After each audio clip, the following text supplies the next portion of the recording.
All right, welcome in. So we're going to go ahead and go over the energy problems. These include the work energy theorem practice problems. Number one, what is potential energy equal to kinetic energy in this diagram?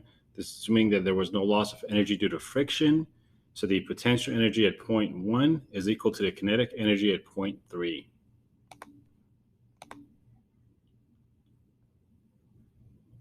When is a roller coaster moving with the slowest velocity? Remember that at the very top, it is not moving, and the slowest rate is the higher you are. So the actual highest amount with when it's moving is at 0.4. At 0.1, it is not moving.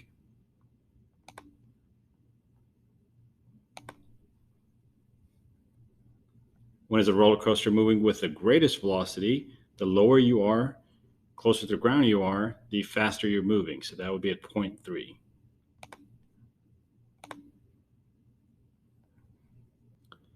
Rank in order of highest to lowest potential energy. So we're looking at which one has the highest height and go from there. So 0.1 has the greatest amount of height, and then it's 4, and then it's 2, and then it's 3.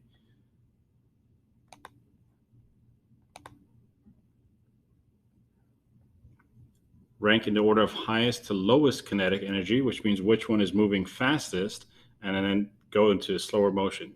So the fastest one is going to be 3, then it's going to be 2, and then it's going to be 4, and at 1, it's not moving, so it's definitely going to be the slowest and lowest kinetic energy with 0. So it's 3, 2, 4, 1.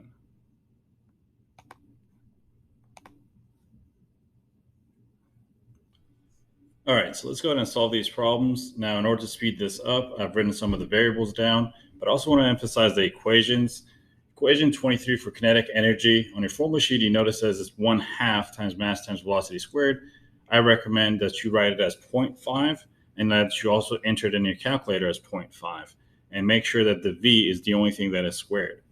Now, when you get to questions and they ask for work, obviously equation 20 is W is equal to F times D for force times displacement.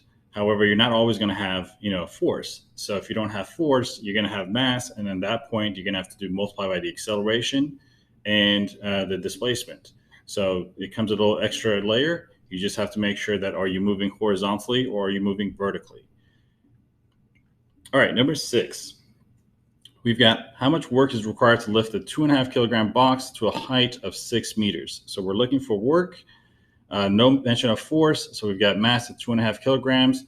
It's a vertical movement going up, so it offsets gravity. So we've got 9.8 meters per second squared for acceleration, and the distance was the vertical 6 meters. So even though we want to go ahead and use equation 20, we didn't have F, so W is equal to mass times acceleration times displacement. So when you don't have force, think of it this way, you get mad because you have to do an additional step. So W is equal to MAD, and we've got our values as 2.5 times 9.8 times the height of 6. So our work is equal to 147 joules. Number 7, how much potential energy does a box from the previous question have when it's raised to max height? So it's the same box, same scenario, and the max height is referring to the 6 meters. So we're solving for potential energy. Mass is 2.5 kilograms. Anytime you deal with potential energy, the equation is mgh, so you need to have gravity, and of course it's 9.8 meters per second squared. Now remember, it's vertical, so that's why we consider this going up to be positive.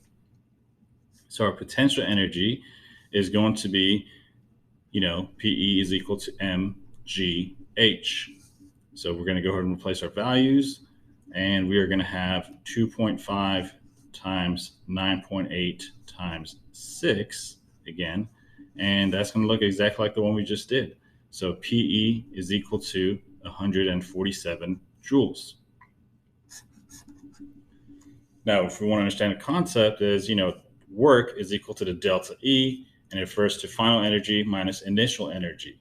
So at ground level, obviously there is no potential energy, but when it's raised to a certain height, it's going to have potential energy. The potential energy at this point is 147 joules, and in order to get it to that height, we had to do 147 joules of work. work and energy are interchangeable. W is equal to the change in energy. So we've got work is equal to 147 joules. That's how much work you did to raise this up to that height. And once it was at that height, the potential energy is the same value. Moving on to number 8. Now for number 8 through 13, they're all referring to the same car. So I've got it as, A8 and so on, but we're going to go ahead and go through order. So number 8, it says, what is the initial kinetic energy of the car? So we're looking for our kinetic energy initial, and it's joules. The car has a mass of 200 kilograms, and our initial velocity goes from 40. So the from 40 is our initial velocity. So it's 40 meters per second. And we're going to go ahead and use our equation. So KEI is equal to 0.5 mv squared. And we're going to go ahead and replace our values. That is 0.5 times 200, and it is 40 squared. So only the velocity is squared. So when we do that, our kinetic energy for the initial instance is 160,000 joules. Number 9 refers to the same car. It says, what's the final kinetic energy of the car? So now we're looking for our KEF. Mass is still 200, and it goes from 40 to 25. So the 2 part is our final. So our final velocity is 25 meters per second. We're using the same exact equation, except now we just have a subscript of F. So we're going to go ahead and replace our values, and it's 0.5 times 200. In this case, it's 25 squared. So now our kinetic energy in the final scenario is going to be 62,500 joules.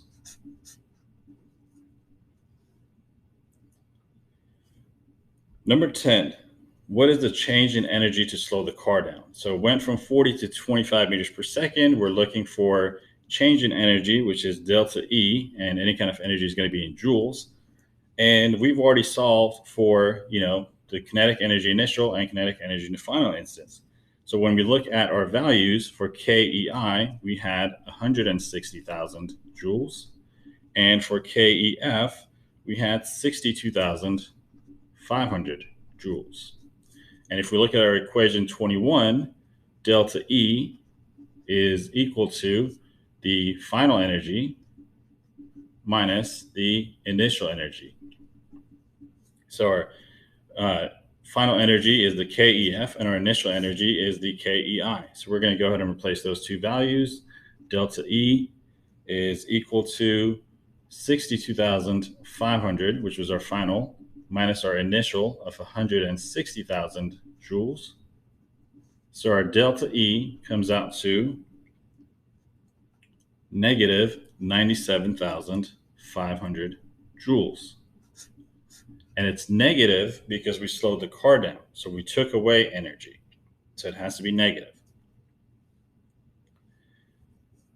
Number 11, again, refers back to the same question. It says how much work was done in order to slow the car down. So we're looking for work. That's going to be in joules. And like I said, you're going to be thinking that you need to use work equals a force distance, but we've got a mass. We have no mention of force, and we have no acceleration. And this is actually a horizontal movement. So you can't use vertical gravity 9.8. So we have no mention of the acceleration there either. And we also don't know the displacement. So you can't use, MAD at all. So let's look at what's going on. It says how much work was done in order to slow the car down. Well, based on equation number 21, we understand that work from the work energy theorem, that W is equal to the delta E. And we've already solved for that in the previous one. So our delta T was negative 97,500 joules. So our work is also negative 97,500 joules. Now you can have a negative value for work, even though work is scalar, because work is going to go ahead and either add or take away energy. And if you're slowing something down, we took away energy. So that's why our work is negative. So negative work means that you took away energy and you slowed this product down, or this car down. If we hadn't solved for it, then we would have used the same process as here, using our final and initial instances of velocities to find our KEI and KEF. But we've already solved for that. So the work energy theorem cuts down the work for us. Number 12, if the same 200 kilogram car was initially traveling at 40 meters per second like it was, but now it comes to a stop, what is the change in energy? So same exact car, delta E, we're looking for that. It's going to be in joules. The key word here is that it comes to a stop. So that means that final velocity is 0. And whenever you have no velocity, well, you have no kinetic energy. So then there's no final kinetic energy. The KEF is 0. What we do have is the initial velocity at 40 meters per second, and we have the mass of the car.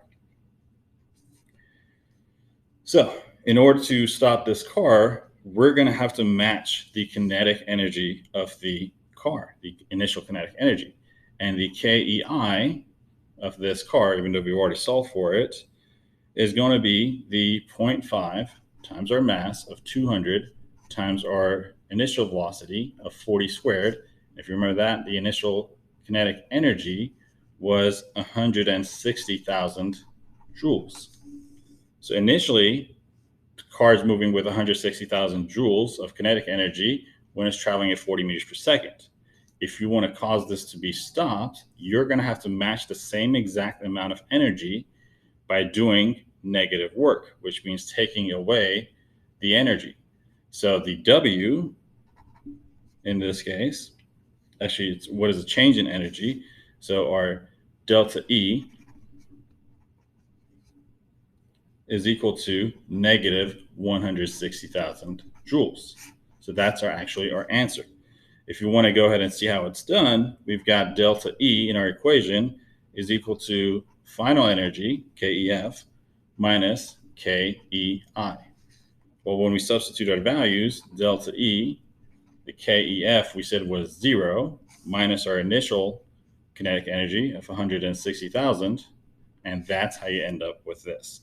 But the faster way is you just have to realize that if the car is moving with 160,000 joules of energy and you want to make it stop, then you're going to match the same exact amount, just in a negative way.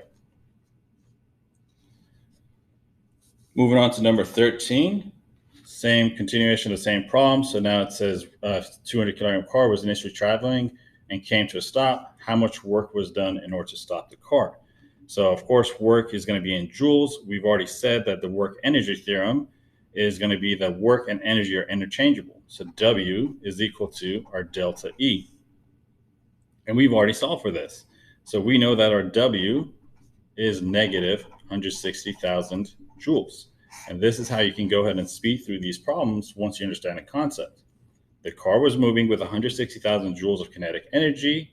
And in order to stop it, you have to do work and take away that energy. So that's why you have a negative value, and you did negative 160,000, matches your initial kinetic energy of 160,000 and causes the car to stop.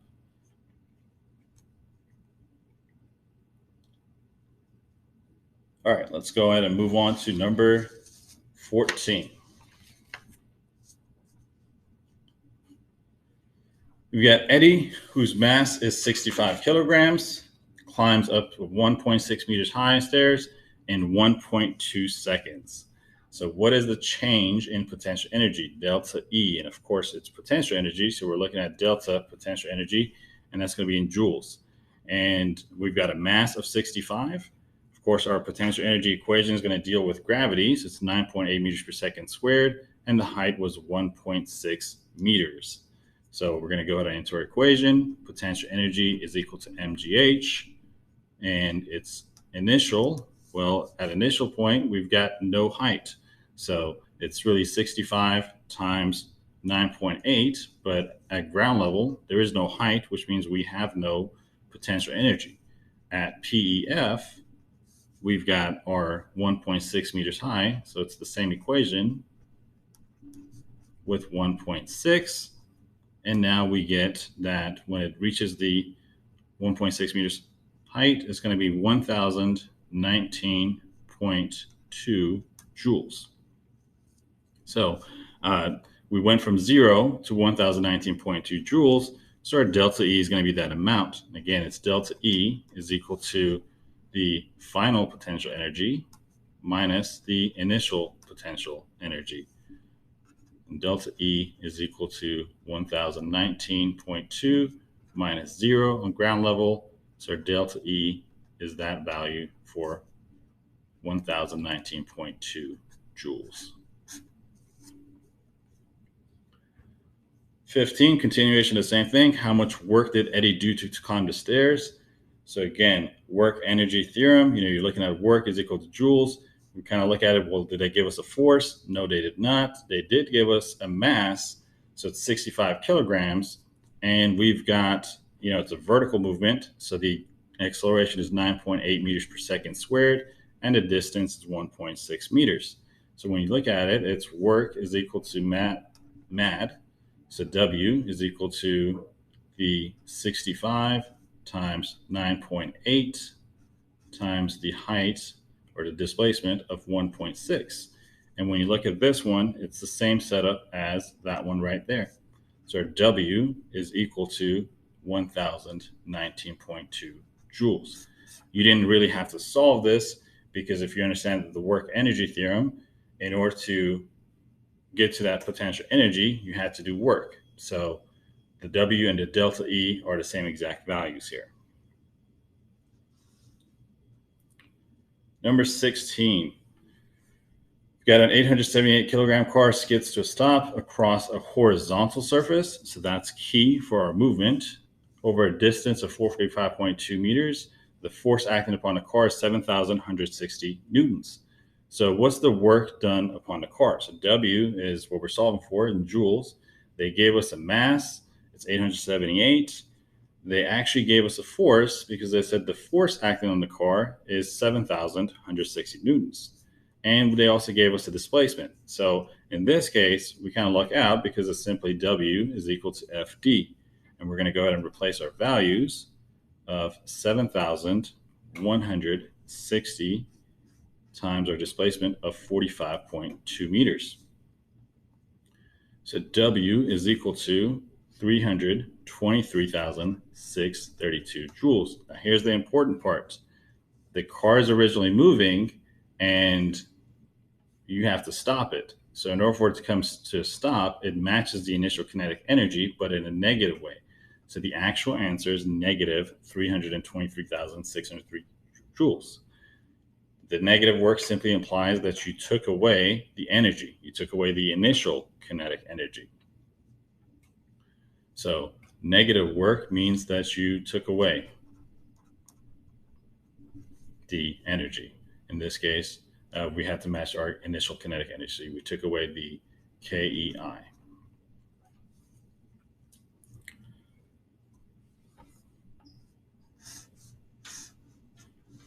Number 17, the initial kinetic energy of the car. So we're looking at KEI. We are given a mass. We don't have any mention of velocity. So if you're thinking about using your equation, well, we don't have, we're missing this because we're solving for that. And we're also missing the velocity. So we're missing two variables. So you're not going to be able to use this. However, the initial kinetic energy is what it was moving with. And we know how much work we did to stop it. So our work actually matched our kinetic energy. So the W was negative 323,632. Our kinetic energy would have been the same exact amount, just the positive way of it, because you can't have negative energy. So 323,632. With that said, no energy is negative. You can have negative delta E, a change in energy being negative, but all your values of potential energy and kinetic energy, whether it's initial or final, are either going to be zeros or positive numbers. So there's no possible way to have negative energy. It is possible to have negative change in energy. Number 18, what's the initial velocity of the car? So now we're looking at for VI in meters per second. In kinetic energy, well, we just solved for it, so we know it's 323,632 joules, and our mass was given at 878. So we can go ahead and use our equation. KE is equal to 0.5 times m times v squared. Our replacement values is 323,632 is equal to 0.5 times 878, and this is still v squared. When you multiply 0.5 times 878 in your calculator, this becomes 439, and it's still times v squared. Now we're going to go ahead and divide by 439, so this place cancels out. You're going to divide this by 439 as well. And we get that v squared is equal to 737.2. Now, you're solving for velocity, not velocity squared. So you want to make sure that you take the square root, and this becomes the velocity is equal to 27.15 meters per second. This is the biggest downfall for most students, forgetting to take the square root. Number 19, determine the force required to stop a 988 kilogram car moving at a speed of 21.2 meters per second if there's a distance of 45.7 meters in which to stop it. So we're looking for force, determine the force. That's going to be in newtons. They gave us a mass of 988. We know the initial velocity, 21.2, and we know that the distance was 45.7 meters. Now, when it comes to a stop, that means that there's no final velocity. It's zero. So it comes to a stop, there's no VF. So if we want to go ahead and solve for finding out force, you might be tempted to look into W equals FD, but really, we don't have work and we don't have force. All we have is the displacement in that scenario. But what can we solve for from these? Well, you look at your variables. We have a mass and we have initial velocity. Between these two, we can always find our kinetic energy, what it was originally moving with. So KEI is equal to 0.5 mv squared. So we're going to solve for KEI. Mass was 988, and our initial velocity was 21.2 meters per second, and that is squared. So when we multiply all this out, our initial kinetic energy is 223.36 joules. So that means that the car, when it's moving at 21.2 meters per second, has this amount of kinetic energy. And in order for it to stop, you need to match the exact amount in the negative format of it. So our work would have to be the negative value of this. So W is equal to negative 222,023.36 joules.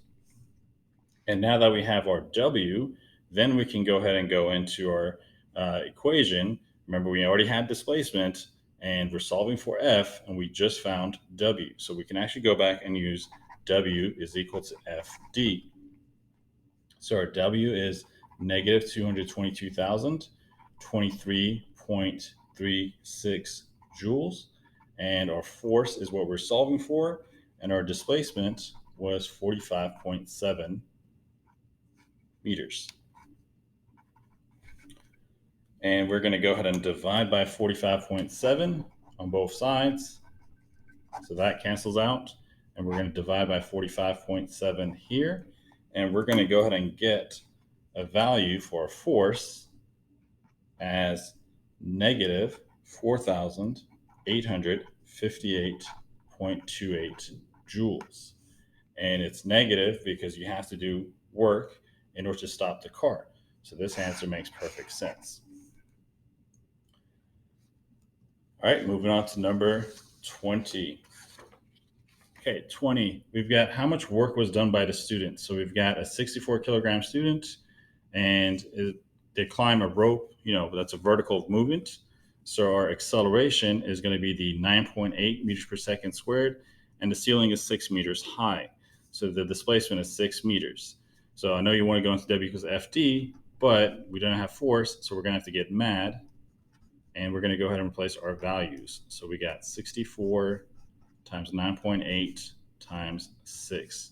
So our W is going to be, when you multiply all that out, is going to be 3,763.2 joules. Number 21, what's the student's power? Referring to the same student.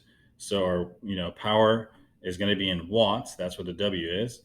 Now, the equation, is going to be P is equal to W divided by T. But let's just say we hadn't solved for W yet, even though we have it now. We go back to the same thing. We have our mass, acceleration, and displacement. That's all the same situation that we had. The new difference is that we've got a time for 45 seconds. So all of this is already done for here up here. So our W value is really the same thing. So power is equal to this W, 3,763.2, and that's divided by the time that it took, which was 45 seconds. So power is equal to 83.63 watts. So remember that the W is the unit for power, which is watts. So I hope that this video was helpful in understanding the problems and the concepts of the work energy theorem. Thank you and have a great day.